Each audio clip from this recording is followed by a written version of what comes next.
Welcome back to a Celtic State of Mind. I'm Paul John Dykes, and today I am joined by Brian Degnan, our Swindon correspondent. From New Zealand, we have Ian Conroy, and from Japan, Liam Carrigan. All smiles today, boys. We feeling good about tonight? It's good. It's going to be your good. Step? Yeah. It's quite nice though. It's nice that we're a nice exotic panel. We've got New Zealand, Japan, Swindon, but it's all good. It's you could have gone a stage further, mate, and thrown my location out the mix to bring it right down there. I don't know what to put in.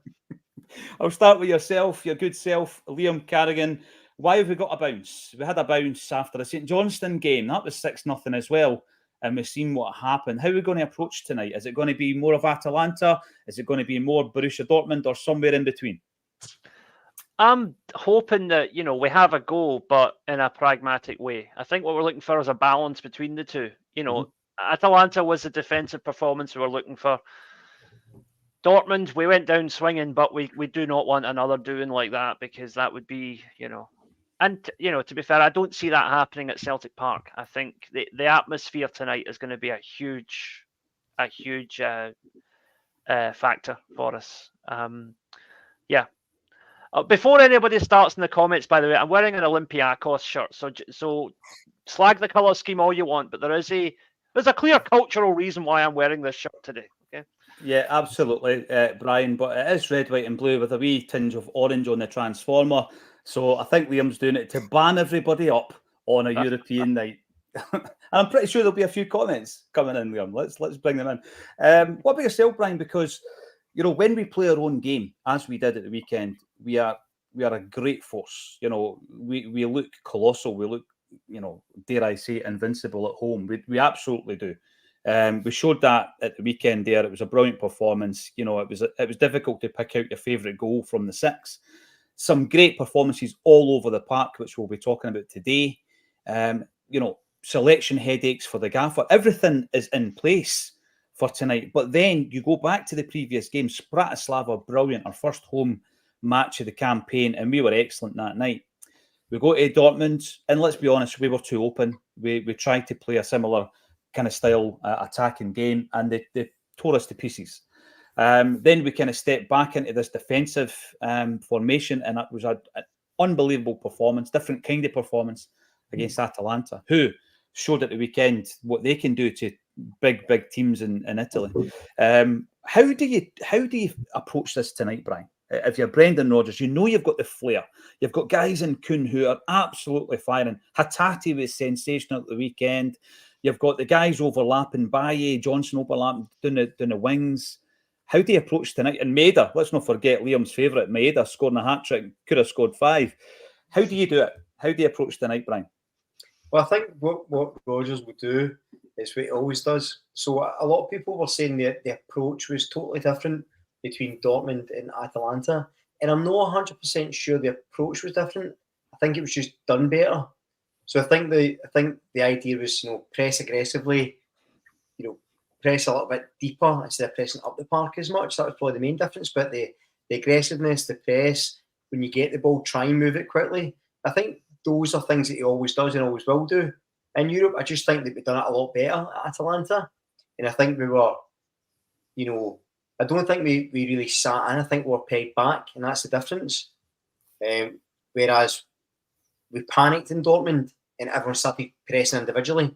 And when you do that, it's just holes everywhere and it was chaos. So I expected the approach to be broadly similar to Atalanta, but I think the players will be lifted a bit by the home crowd. And I think that what I hope you see is when we get the ball, there is that bravery, to keep possession, to try and control possession, and not just to go, right, get it to Maeda, get it to Kuhn, because you're not going to win the game that way, I don't think. I think we have to try and impose ourselves. But as long as we defend as a team and attack as a team, that's going to be key. It's interesting because I remember before the Dortmund game, I had sort of me and one of the guys, Joe, for the supporters club, had managed to convince half the pub that we were going to win. We're like, listen, lads, I think we've got this tonight. I think this is the night where we go to Germany, we get a draw or a win. And then when it was 5-0 at half time, I think we said, right, okay, we'll take a draw. We'll take a draw if we need to. But we were optimistic because of the form. Atalanta was nervous and were really good. So tonight's a real test, I think, because you've got a high-class team and they are very good, despite their European record this season. The home record, their domestic record's very good. They're a good side. And I think that's where a real test for us at home against that level of side, how we play and what kind of performance we put in. Mm-hmm. Yeah, the Dortmund thing, I'm going to pick up one point and we'll discuss it. You were talking about the defensive element, defending as a team, Brian. And at the weekend, I was fully plaudits for the likes of Kuhn, who you remember for the assists and the goals. But in terms of his defensive work, he was brilliant, wasn't he? He's taken a leaf out of Maeda's book. We'll talk about both wingers as the show progresses, but I'm just going to ask you the same question, Ian. It's one of the tightrope moments. I've spoken to players who have worked under different managers in the past, whereby going into big games, as fans, you think that there is like a blueprint and everything is worked out to the nth degree. And sometimes it would surprise you with regards to even like the Barcelona game where we beat them 2-1. It's quite a simple game plan, but it was very, very effective in relation to the defensive element of it, and then hopefully getting a set piece, because you knew that Wanyama would get on the end of it, and you knew that Charlie Mulgrew had a wand of a left foot. These kinds of things worked in our favour that night. And of course, we had that performance by Fraser Forster, which helped. But Ian, is it a dilemma? It's a home game. I know that, we can be very cavalier, we can be very bold and go out there tonight. Or as Liam says, is it part of the process of maybe soaking it up for half an hour, maybe playing that more defensive game that was so successful against Atalanta until we settle into the night? How do you think we're going to play this? I think that's probably the way I'd like to see it. I think obviously Leipzig can do a lot of damage to us if we go out sort of too gung-ho early doors. I think I was reading an interview with Marco Rose, the manager. And he was obviously just detailing, as any manager would, he was detailing, the strengths and the characteristics of our team. So obviously they know, how we play. But I do think that measured approach early on, it's about everyone knowing their individual jobs and sticking to it stringently. This is none more so prevalent than in Europe. I think this is where we've become undone. We can get away with certain things in our domestic league, but we have to stick to the game plan. It's all the cliches again about winning individual battles and things like that. But certainly for the first 20 minutes, I think it's just keep that measured approach. But depending on who starts up front as well, because I was going to say in that interview, he said that we don't have a person who can stick his head on the ball up front. Meaning we're quite a sort of small team sort of at the front. And I thought, depending on if the team gets leaked again, would he maybe think about starting with Ida? Sort of saying that the opposition manager has said that about the team. That we've got a small attacking force. That's one option. But if he doesn't do that, as I say, I think it's the sort of softly for 20 minutes, and we've got the speed of Maeda, who can break through, any defence really. Should he so wish, and obviously scoring that hat trick against Aberdeen at the weekend, that bodes well for potentially doing the same again, that kind of smash and grab. That dilemma you've just raised there, Ian, whereby you've got the opposition manager almost picking out what he sees as a weakness in the Celtic side, and he's talking about aerial prowess up top. I'm looking at Brendan and I'm going to ask myself, how does Brendan react to that? Does he say, actually, we'll show you just by playing Kyogo, rather than try to revert to type and throw in the big man who might get on the end of it? I think Brendan would probably do that, just dig his heels in, the heels of his Tom Fords, dig them in, because they weren't digging in at the weekend, and play our own game. I mean, I want to start off with the wingers, with you, Liam, because we've had so many discussions over the last few years about Dies and Maeda. He's unbelievable when he's on top form, because I think that when he came back from Japan last time, he probably wasn't that great for the first couple of games. When he hits that top form and he's in the groove, and you see him at the weekend, he's unplayable, Liam. And I know that's become something of a cliche, but he is. As a manager or as a right back, you can't play this guy. He's unbelievable. That was one of his best performances I've seen at the weekend. Yeah, I mean, the great thing about Maeda is that, we all know about his pace, we all know about his work rate. So even if he is only at 70 or 80%, he's still probably a better bet than any other winger we've got. But I think on Saturday, he also showcased, his ability, his actual footballing ability, as well as just his athleticism. And that's a common problem with Japanese players in general, is they're all very, very athletic, but the ones that make it to the top are the ones that can actually show they've got some football about them as well. And I knew Dyson's always had that, but I think now we're really starting to see it on a regular basis. The consistency is a massive thing. Scoring the hat-trick, I know that we have spoken about in the past, Liam, his best position, and you've all often said, you know what, he can play centre forward. He can be that guy up top to absolute terrorise defences. I think he would. The thing with that is he would probably be good in the game like we played against Atalanta, where Big Adamida was up top. He was isolated. It was a thankless task. People would say he didn't have a good game, but he actually fitted the profile perfectly well for that game plan. Dyson Maeda would be the same. He would run them ragged all night long. He would feed on scraps. The problem with that is we would lose his defensive attributes on the left-hand side, and I don't think we've got a winger who would fit in, who has the same kind of defensive attributes. And I don't know if it's rubbing off on Kuhn, but I've noticed recently, Liam, that Kuhn's defensive attributes are coming to the fore as well. I think he's learning. Dyson's leading by example, and I think Kuhn's starting to pick that up. I think it's the idea that Kuhn is much more of a conventional sort of a attacking winger, in the sort of a, not in terms of ability, but in terms of type of player, the sort of Jimmy Johnson mold, right? But I think now he's learning that in modern football, you can't just be that. You have to have some defensive ability about you as well. And like you say, he's picking that up as time's going on. No, he absolutely is. And I want to then move the discussion on to Kuhn, who, for me, if you were to name a player who's impressed you more than anyone this season, it's hard to argue with him. His consistency levels have been brilliant. He was poor against Dortmund. Most of the players were, so I'm not going to use that as a blot on his copybook. I think he was really keen to do well because he still has aspirations internationally. He's only 24 years of age. He wanted to perform in Germany against one of their biggest clubs. He'll be wanting to perform again tonight, albeit at Celtic Park. Brian, I'm going to bring up a comment here from Marquis, who says Kuhn's contracted until the 30th of June 2029. I remember people balking at that not that long after he had signed. Why on earth have we given this guy a 5-year contract and all this kind of stuff? I'm pretty delighted that we did now, Brian. I mean, his form's been sensational. Oh, brilliant. And I think that we actually spoke about him on Friday as well. And I think that what it really shows is the benefit of having a superb coaching infrastructure around him with Rodgers and stuff, and a good pre-season, because when he first came in, he looked a bit lightweight. People on the keen, he was quite predictable. He was always cut inside. People weren't sure. At the end of the season, he picked up that steam, got better. This season he's been sensational.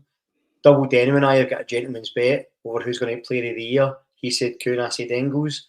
But so far, Kuhn's winning it, I think. But to your point, what's so good about him is he looks physically a lot stronger, low centre of gravity, very fast, and his defensive work's excellent, especially when you've got Johnson there, because they can dovetail really quite nicely. And I think Valle in the left side is good at that. That helps that side as well with Maeda. And what that gives, it means that the wingers can be as unpredictable as possible because they've always got the option.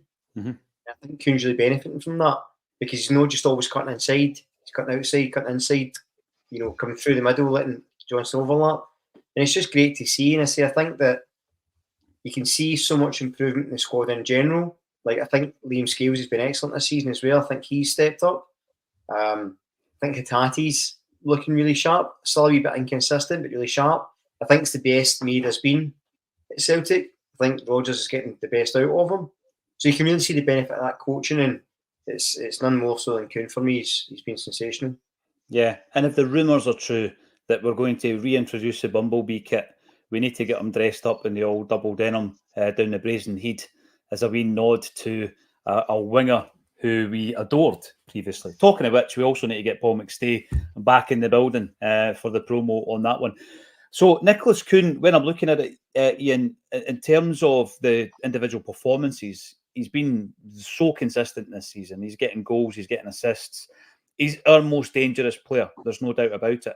We spoke last season about our frustrations with the wingers, but now they've clicked. Now, I'm not going to go all negative and say I don't think we've got good backups. I think Jamesy Forrest is someone you can trust. Beyond that, no keen on anybody else to come into that position, and it's a position I think we need to strengthen in January. But Kuhn does have the potential to be the star man tonight, Ian. He has shown it, isn't it? He's creative. He has a bit of the Paddy Roberts about him, guys. You know, the way that he glides inside and he can shoot from distance. He's got a great partnership. I agree with Brian. He's got a great partnership not only with AJ on the right, but Big Arnie Engels, who I think's coming onto a game. I think it's a big night for him. But Nicholas Kuhn, £3.5 million, 24 years of age, on a 5-year deal, Ian. Not sure who was responsible for that one, but what a piece of business. Sorry, you're muted, mate. You're quiet. There we go.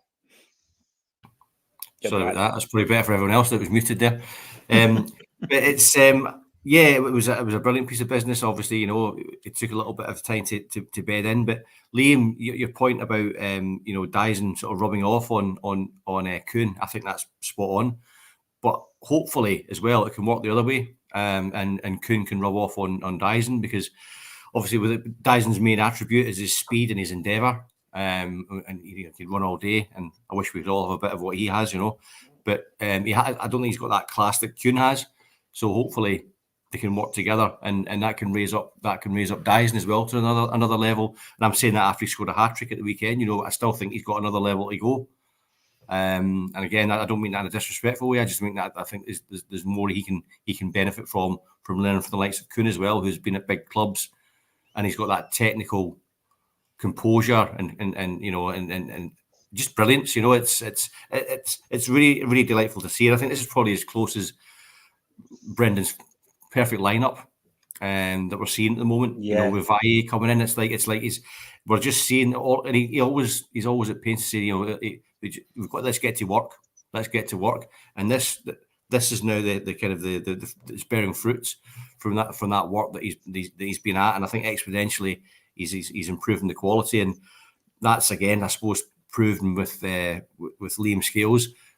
Do we say dropped? I don't think he's been dropped. I think he's utilised as part of the squad. But I think if we're talking about that quiet evolution of a squad in terms of the quality going up, I think Trusty is a slight improvement on Liam Scales, despite the fact that Liam Scales has done so well. I think in Europe, especially with that extra pace, Trusty seems that he's a bit more two-footed as well. But yeah, getting back to Kuhn, I think it's been a tremendous piece of business. He probably will be the next likely sale if he keeps this up. So hopefully there's a decent succession plan there. But let's enjoy him while he's here, because he's brilliant at the moment. That wee bit of composure, I think you're right, Ian.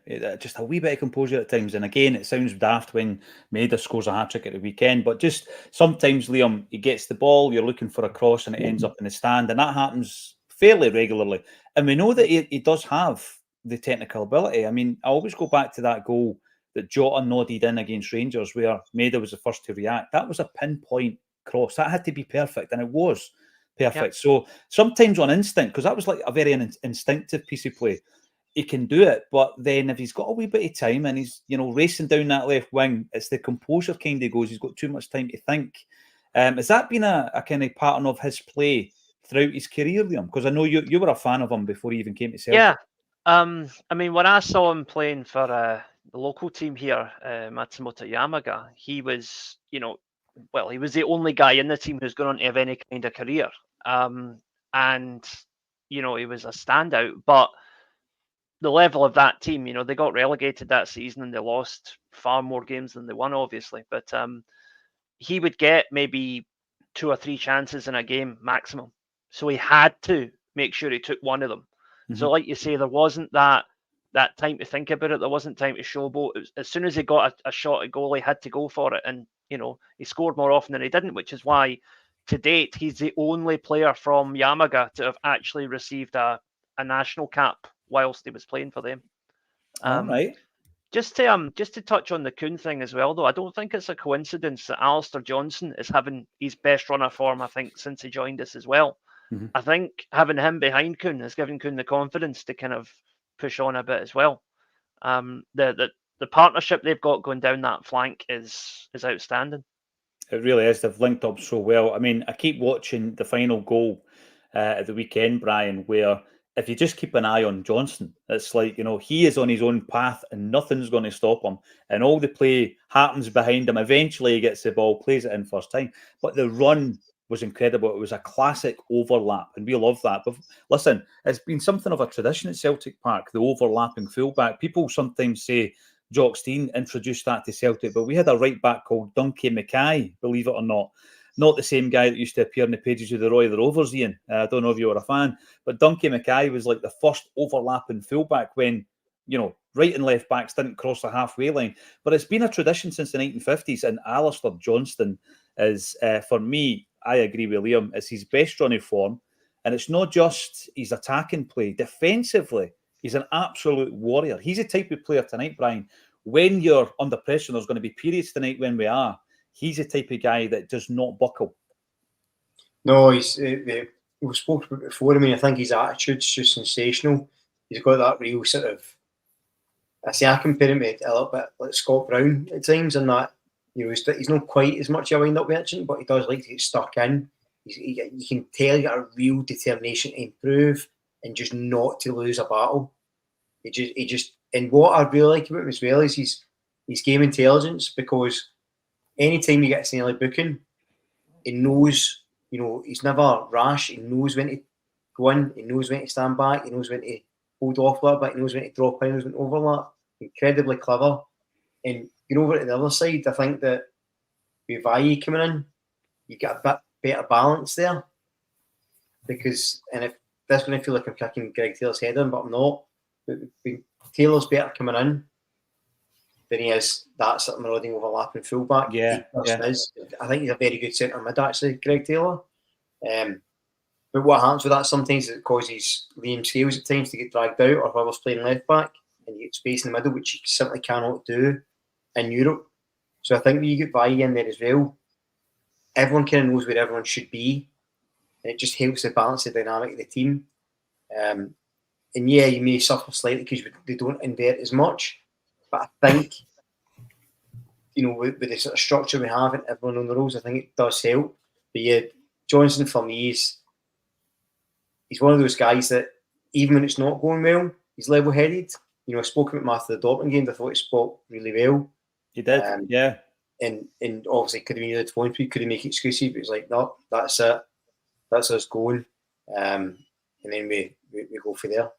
I think that on the tagline, laser focused, he is the epitome of that in the Celtic side. He's so disciplined, and he's hard when it needs to be hard. Like you say, he's got a bit of the Bruni about him in that respect, but he does have that technical ability. And I think the big thing for me, Ian, is, Ange Postecoglou came into this football club and we didn't have a right back, right? And at that time, it was a toss of the coin between Tony Ralston and Leo Connor. Remember him? He ended up at Tranmere. And then obviously we went on this run of bringing in Juranovic and then Johnson, and it's a good run because I think both right backs have been tremendous that have come in over the last 3 or 4 seasons. But Johnson for me is ahead of the game. He's the best we've seen probably in the last 4 or 5 years. I mean, people might throw in Frimpong, and we know the career he's gone on to have, right?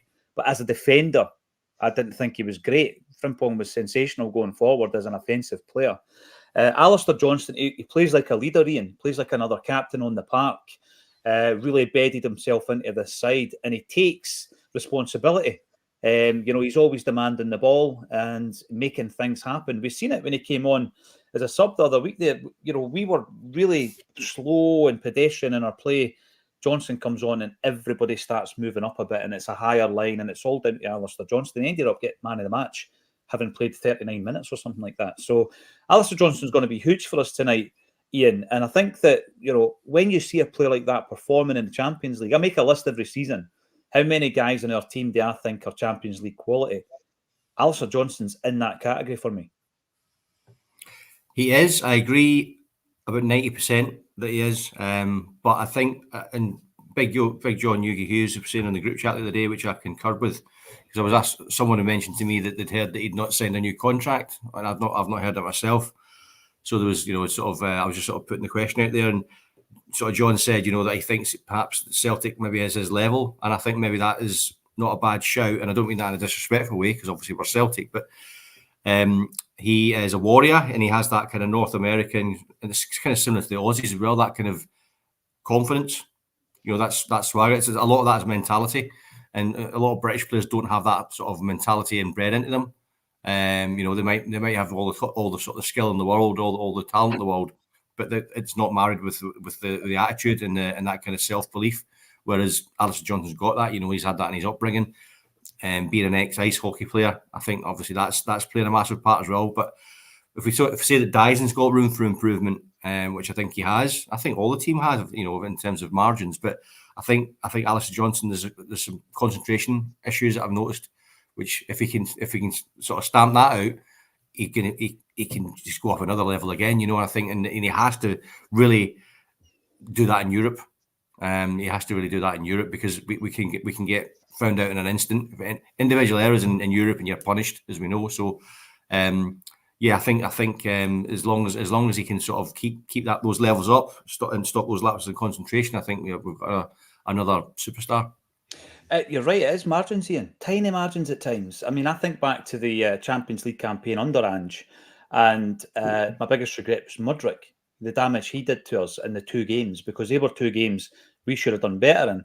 And if you had nullified him, and by the way, it's easier said than done. The guy was brilliant at that point. He's not done so well since he left them, Shakhtar, but he was a difference maker in both games for me. And if you had a right back who basically just nullified that threat and was disciplined and concentrated for the entirety of both games, we're looking at a different outcome there. Thanks, everybody, for getting involved. I've just been looking, and it's not always gospel, but Transfermarkt has Alistair Johnston contracted until the 31st of December 27.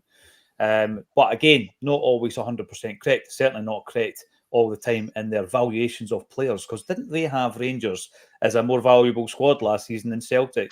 I wonder who the editor is on that particular page. I'll crack the jokes, absolutely. Right, I'm going to bring Monty in, because he's just going to throw a grenade, or is it a firework, into the party. No pyro, no party. It's a big night tonight, isn't it, Liam, with regards to that? Because when you're at the game, or when you're watching it on the TV all over the world, Celtic fans, and the Ultras are a massive part of it, of course, create an incredible visual spectacle, be that with tifos, the huddle, the pyros. Let's be honest, I mean, in terms of visually, it looks sensational, it looks brilliant. But you do it in a European game, not only do you get a fine, there has been a ban threatened, and we really need, going back to what Ian said, every margin possible. So we're kind of hoping no pyro tonight. Liam Carrigan, what's your thoughts? Right, there's a few things with this. First of all, I kind of go back and forth with the pyro, because it does look spectacular. I know that there are safe ways of doing it, because if you look at, for example, there are other leagues in the world. I can't off the top of my head tell you where, but there are leagues in the world where the governing FAs allow it, as long as it's these specific products that are proven to be safe.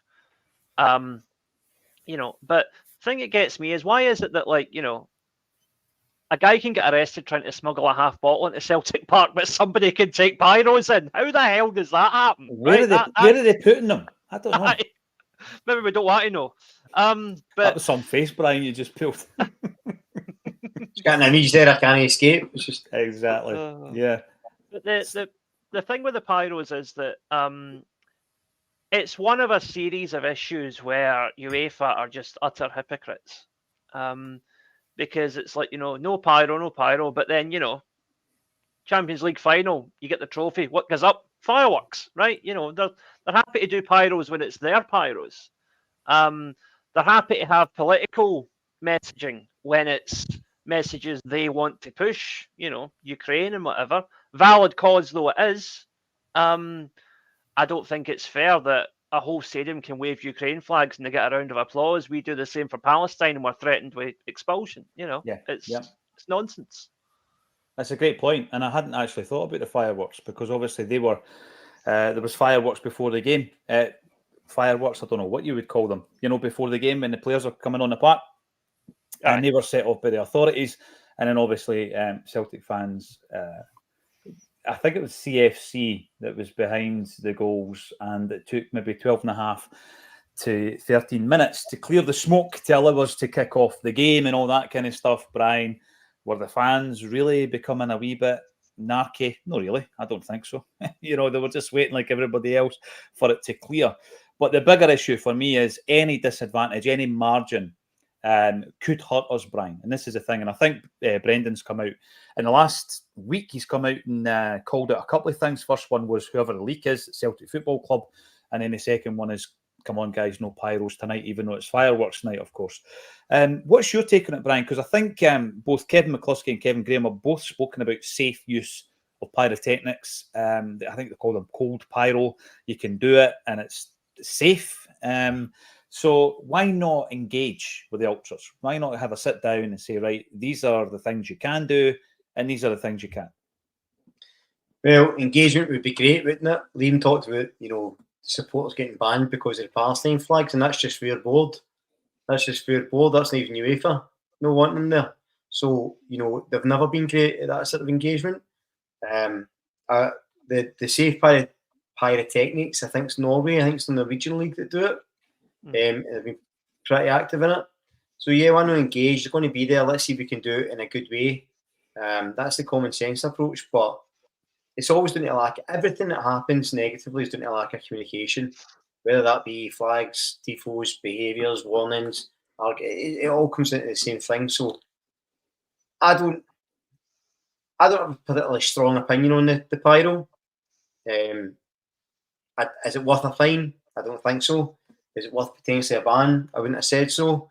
But I think what happens is, get back to my point about communication. If you communicate it wrong, if you tell people you're not doing this, naturally they're going to go, F you, I am. And it's just going to spiral. So there has to be some form of, like, don't do it, and this is why, do you mind? And have that communication. As I say, it's not how I think we should die on, but I think the atmosphere is good enough. I don't think it's a necessity, but I understand why people want to do it. They just need to talk through and be sensible, I think, because we are, Celtic are kind of always a target. And if there's a chance to punish us, we'll be punished. Yeah. So we need to bear that in mind. And as you can say, well, we don't care. You say, well, if it starts affecting the team on the park, you will care. And ultimately, you can't blame anyone but yourself. If you're told not to do it, you do it. So you've got to think it through. I think as horrible as the lockdown was, one of the big things you took from it was the lack of energy from the terraces or the stands, whatever you want to call them, did affect Celtic in a negative way.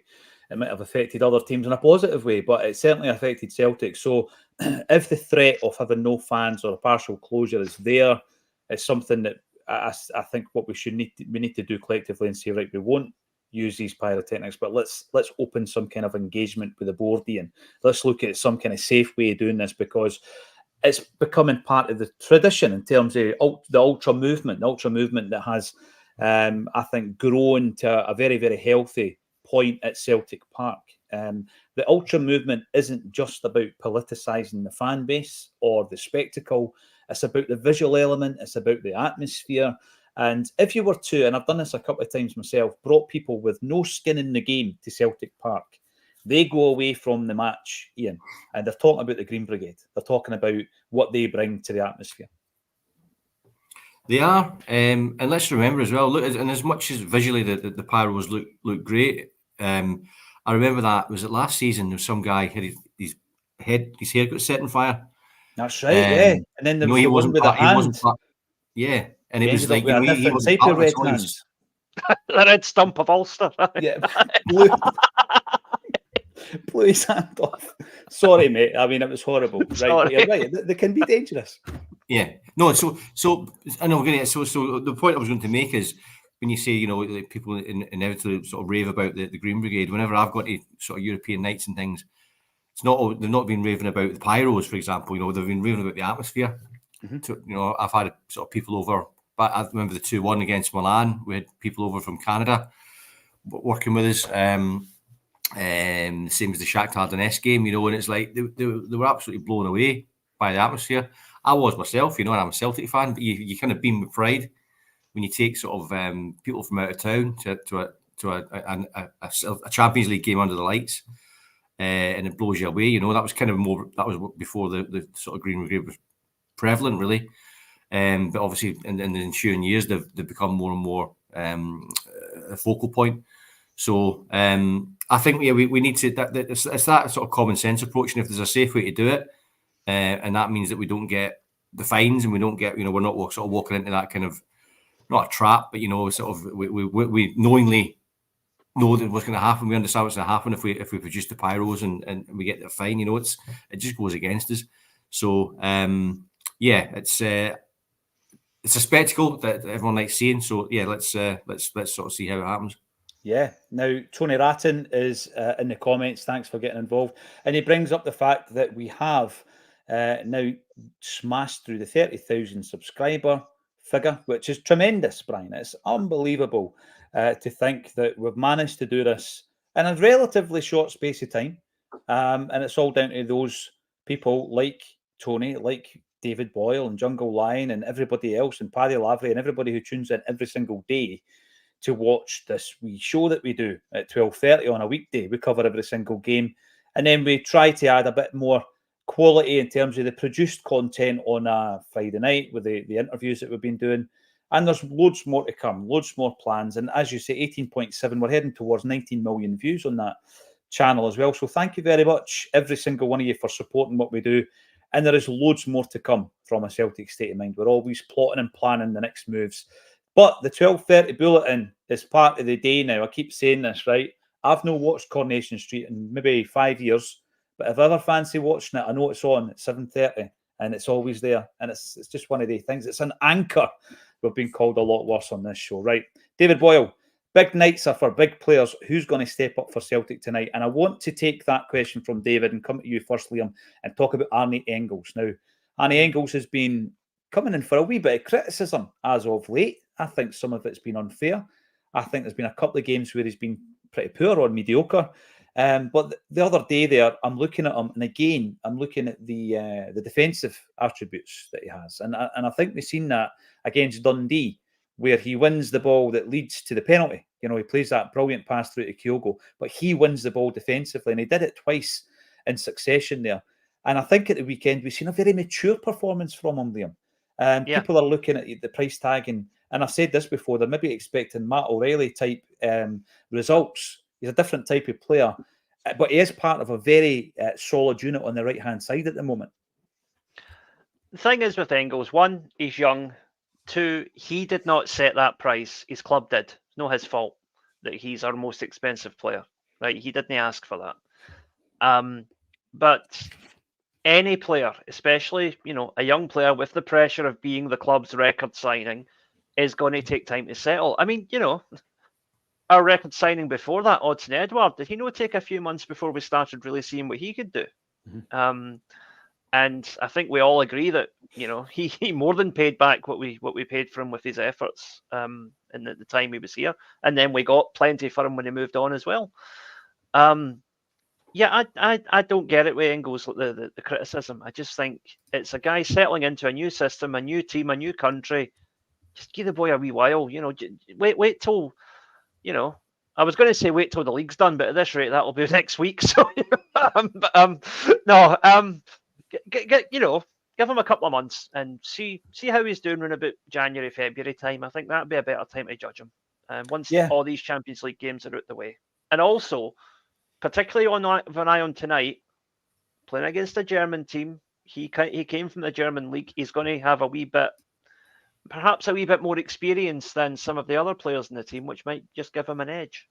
Yeah, we spoke about that, didn't we, about going into the Dortmund game, and the two players in that respect that we pinpointed was Kuhn, because he was German going back to Germany, and he had been spoken about playing for Germany. And then, of course, Engels, who had been playing in the Bundesliga last season. So there was that familiarity there. Tonight, you've got the same familiarity of Engels, and Kuhn's playing against one of his former clubs tonight as well. What's been your take so far, Brian, on Engels? Because I'm looking at my starting 11 in my mind, who I think is the strongest starting 11. And I know that can change depending on the opponent. I get that. But Engels is in it. Engels is in my starting 11. I think he's over the piece. He's done very well. Yeah, I think so. I agree with Liam, actually. I kind of don't get the criticism. Like, I thought he was excellent against Aberdeen on Saturday. I think what maybe the issue is he's not super flashy. He's not that type of player where he's going to come in, charge, score loads of goals. He's not that type of midfielder. But I thought he was really good against Aberdeen. I think, broadly speaking, he's had a decent season so far, considering he's just came to the league, considering his age. The price tag, I don't think should bother anybody, because ultimately, if you look at it, look at him, look at Ida, over this transfer window, which we can all agree was very successful, we still made a profit anyway, so it's not as if we put a big gamble on this guy. Mm-hmm. Like, yeah, the price tag was big, but, it's relatively speaking a drop in the ocean for the transfer market. Like, I think you need to give the boy a bit of time. He's a Belgian international. Do you know what I mean? Like, he's going to be fine. He just needs that time, and he'll improve. And I mean, I think when he's fit, he starts, generally speaking. And obviously, Brendan sees a lot in him. Mm-hmm. And I think, especially in Europe, I think we said that what we lacked in midfield was that real sort of dynamic physicality. He's very athletic, tall, strong, fast, as is Bernardo. And that's what you need in that midfield as well. So there's loads of qualities. So I think people are just patient with him. He'll be absolutely fine. And I still think he'll, over the course of this season, he'll really, become a fan's favourite. And again, we were talking about Kuhn earlier on. Look at the reaction when Kuhn first came in. People were, this guy's rotten, signing another Diddy, this is rubbish, what we're doing here. Now he's probably played the season so far. Mm-hmm. Maybe him or dies in, but so you need to give things a bit of time. I think we can be too eager to sort of write people off. I think, and it's just a football. It's not something that's exclusive to Celtic fans. We've all done it at points, but I think if you're looking at our strongest midfield, he's in it. The only question for tonight for the midfield would be whether it's Hatate or Bernardo. And generally speaking, I would lean towards Bernardo for the European games for the defensive side, but I just don't think you can change the team for Saturday. Like, they were all excellent. They're all on a high. I think you just need to keep it going. That is the dilemma, Brian, isn't it? Because, part of me is looking at Bernardo and thinking he's probably better suited to tonight's game, but you don't drop Hatate after the game he played at the weekend. Engels as well, Ian, another part of his play is his delivery. His delivery is excellent. I mean, the corner kicks, the opening goal, massive credit goes to Carter Vickers from a standing starting point to win that header and bullet it in. And there were 9 Aberdeen players in the 6-yard box when he did that. But the ball was excellent. He got 2 assists at the weekend, Ian. And I've made 3 predictions this season, and I'm going to keep going on about them throughout the entire campaign, right? First one was that Kuhn would be basically a world beater, and he's on his way to doing that. Aberdeen would be second in the league. Yes, tick that one off. And the third one is that Arnie Engels will score for a corner. He's unbelievable on the corners. What do you make of him, Ian? And do you think too much focus has been placed on the transfer fee in terms of people actually regarding and rating his performances? No, I think it just comes with the territory, doesn't it? With that amount of money being spent. But I wonder if he was 26, would we sort of maybe go a bit easier on him? So it's not going a bit easier on him, but would it be less of a concern? I think maybe because he's younger. If it was a younger player and the transfer fee was less, it probably wouldn't be an issue. In terms of the type of player he is, I mentioned in a pod a while back, I've read an interview with Derek Ray, and he said that his best position is a number 6. Right. And I've heard a few people say that as well. So it'd be interesting to sort of see how he operated in that role. Obviously, that's Kalmak's position at the moment. But I think, he's some of the domestic games I've seen some of the through balls he's put through, and they've been excellent. And I think you're right, Brian. It's like he's diligent. He goes about it. He's not flash, but he's kind of if I suppose epitomises a modern player. He's athletic. He's strong. You can see a pass. Mm-hmm. It belies his age actually. The quality that he has on the ball, and that delivery. I mean, it was like I could have scored it. It was such a pinpoint corner that he put in for Carter Vickers to nod in. So, and that's him at 21. So hopefully we keep him for a few years and he improves and we see that benefit, before he moves on, because he is, he's of high quality. He is, and it's interesting that in the game against Hearts, obviously a couple of their Muppets were trying to put him off at the penalty kick. I noticed Graham Shinney was trying to do the same, not at the penalty, but during the game, he was in his ear constantly. Right, so it's just like, come on, guys, be better than that. Be better than that. Here's a young guy who's going to leave you all behind. He's going to leave you all behind in 2 or 3 years' time, and you're trying to throw bricks at him. Come on, man, you've got to show a wee bit more class than that. Let's have a look at some of the comments. Jay Conley, Jay Larkin, a lot of talk. Conley and Larkin, in actual fact, were spoken about. JJ. They were spoken about on our Friday night show with Mick Lynch. Go and check it out. A lot of talk on Leipzig having 0 points, but they've played at Madrid, Juve and Liverpool. They are real quality and set up to hit us on the break at great speed. We need a really mature performance. That's a great point, because I think initially when I was looking at these fixtures, Leipzig was a fixture I thought we could get something from. I still do, but in terms of their quality, they definitely have it. And let's see if I can pronounce this. The 4 horsemen of the Acsom, a couplet.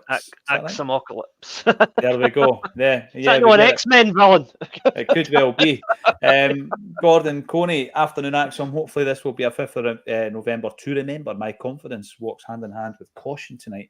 We have to be on it from the first whistle to the last. I want to talk about the defence then, because Liam Scales, it's difficult, because I think I'll go back to a point Brian made, Liam.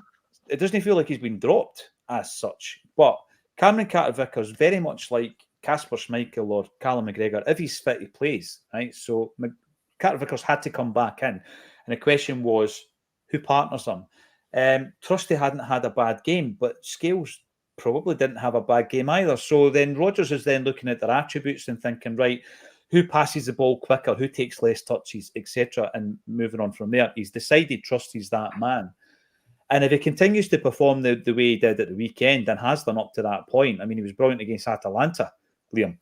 It's going to be hard to displace him again, isn't it? Now, that's a great dilemma for a manager, but it seems a wee bit unfair on Liam Scales. Yeah, I mean, I said at the start of the season that, when Liam Scales got his big new contract, I said it was well-deserved. He had been one of our best players last season, and he will continue to be a valued member of the squad. But I always thought for Europe we would need an upgrade. And Trusty has not yet cemented that, but he's showing that he could potentially be that.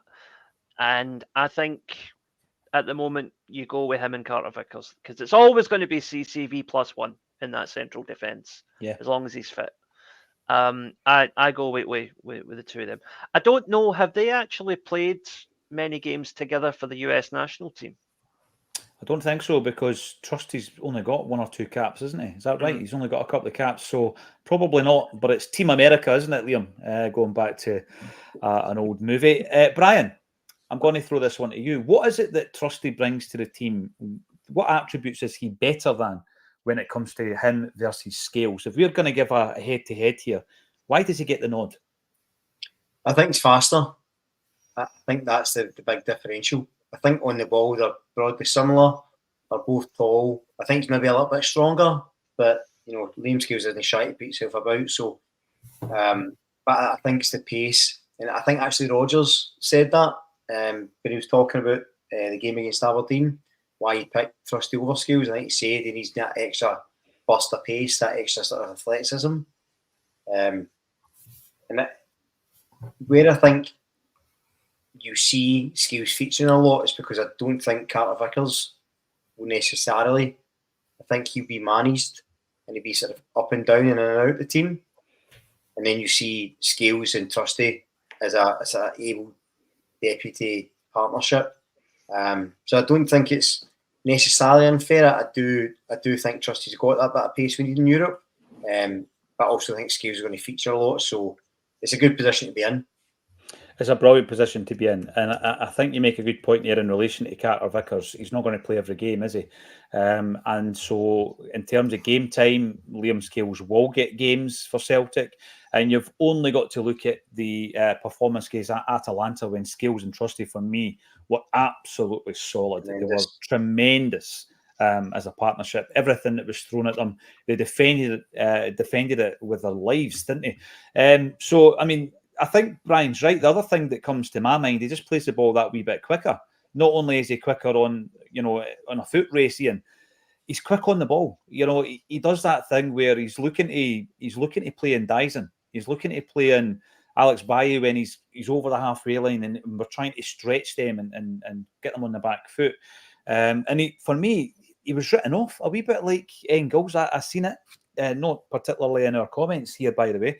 But on the media, I was saying that I was in the car driving home, and I had BBC Scotland on, and they were getting stuck in about Austin Trusty, saying that he's just not the same level. He's not the right level going into the Champions League. And I looked at that performance against Atalanta, Ian, and I thought to myself, you rammed their words right back down the throats of the journalists who wrote you off. I've been really impressed with him overall.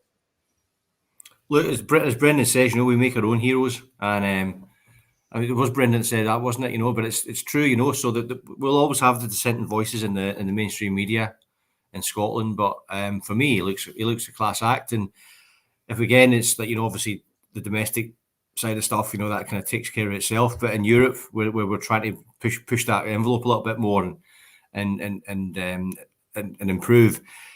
He's part of that, and I think it is. Somebody said before, it's those fine margins, it's those little extra bits of margin that we can get. Look at Formula One, how fine the margins are from the guy that wins the race to the guy that finishes 20th. They're such small amounts, but significant. Yeah. So I think Trusty is part of that process and part of that plan. You look at it's been a frustrating. Carter Vickers has been guilty of this a few times actually, whereby he's had the ball, he's carried the ball a little bit, and Kyogo's looked to go, and he's not released the ball when he's kind of turned back and he's passed it sideways. And I think Trusty, judging from what I've seen so far, he seems more inclined to pass the ball forward quicker. So he's not only quicker on foot in a foot race, but he's also quicker in his mentality. Yeah. And that's what Brendan's demanding. He's demanding that all the time, from every player. So Kuhn's doing it, Johnson's doing it. And I think Trusty's the next sort of in line, who's kind of mirroring what his manager wants. He does want it, because he mentioned it, didn't he? He wants things done in a couple of touches. He doesn't want 3 or 4 touches. And I think also, if we're talking defence, Liam, you've got to mention Kasper Schmeichel in this.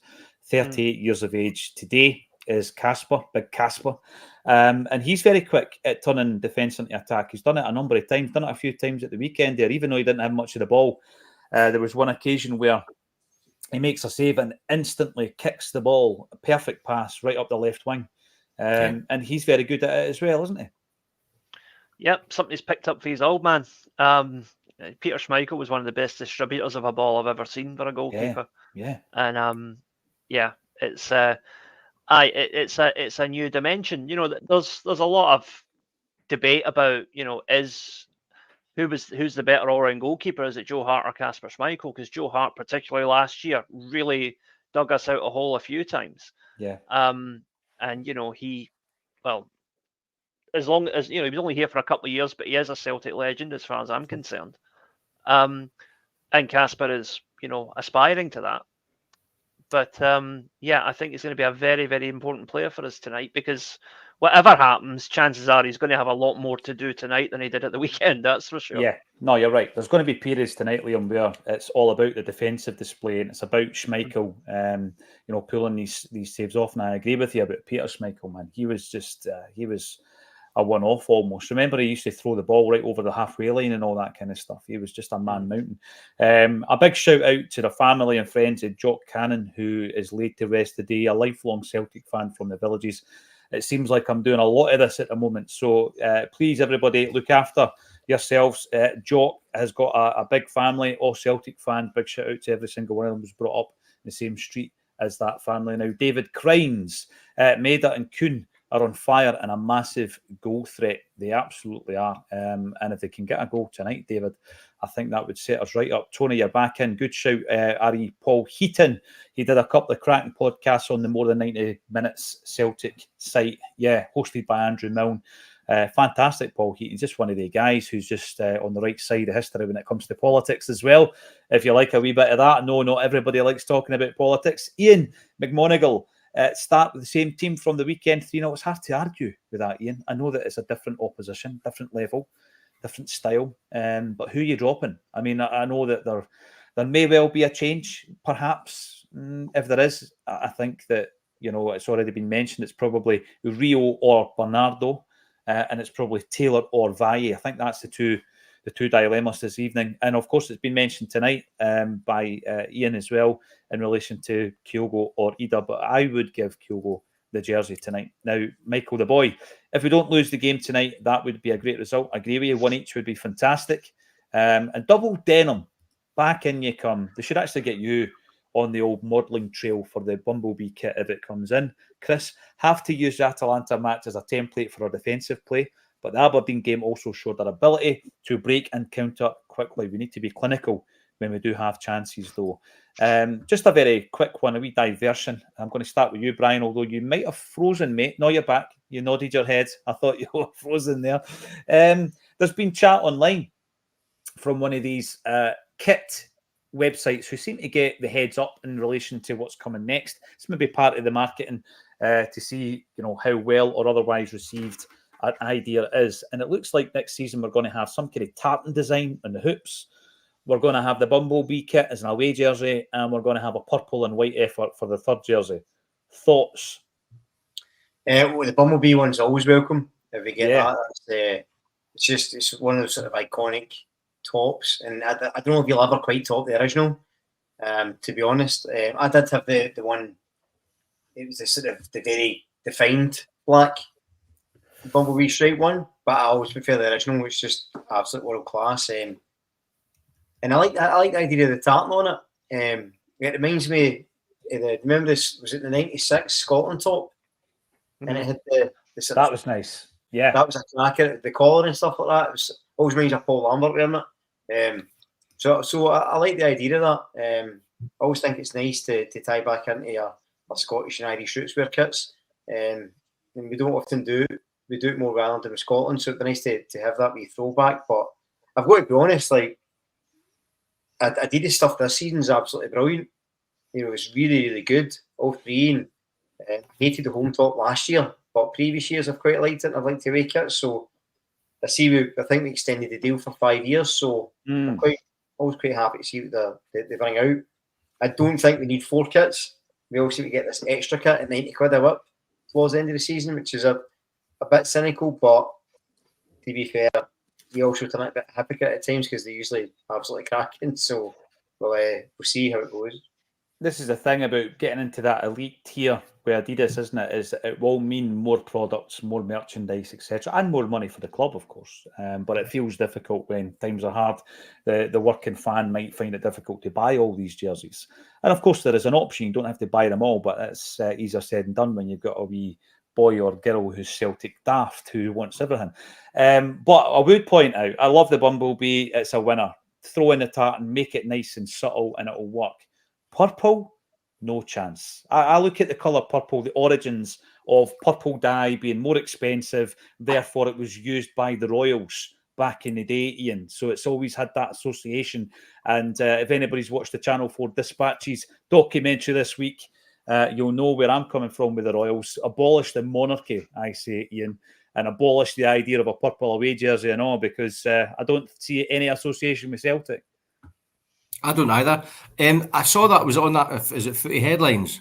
Yeah. When I had the colour purple up. I thought that as well, but then when I looked into it, I think it was a bit of a red herring. I think they were sort of saying that Adidas have said it's going to be a never before used template, and then when I drilled into it, it looked like they actually meant that was the tartan, and the tartan's on the home kit. But maybe I got that wrong. I don't know. So if it is purple, there's no association. I remember that pink kit. And it was the most tenuous of links. It was like there was a tiny little speck of pink on the ticket for Lisbon. Yeah. So let's make let's use it as part of our history. It's just a load of nonsense. It is. But the two Bumblebee kits, there's been 3, hasn't there? But there was 2 of them were splendid. But that New Balance effort was a shocker. Yeah, I just think it's Simunovic with that one. Not great memories with that. And of course, a bad kit can be made good in your memory if we win in it. You know what I mean? If we win trophies and have a good team in it. But keep the purple off it, Liam. I don't know if it was a subliminal message, but I'm not having that. Well, I don't know. Is that you guys going on record for any Rangers fans that are recording this? You guys are not a fan of the papal purple? Is this the is this official now? You found the We link. are the people. You found the link. The papal purple. Yeah, there we go. No, but the Bumblebee was my first ever Celtic top, actually, the original one. I think I was about 14 when it came out. So Bumblebee is always welcome. The thing I'm hoping for with this new Adidas deal, though, whatever kits we end up getting, I just want original designs, because every kit we've had in recent times has just been a recolored template of somebody else's kit. Yeah. And it's a recurring problem with Adidas because they've got to do new kits every year now. You know, you take the Euros as an example, right? Hungary, Spain, Italy, Scotland, Germany. Those were all the same kit, just different colours.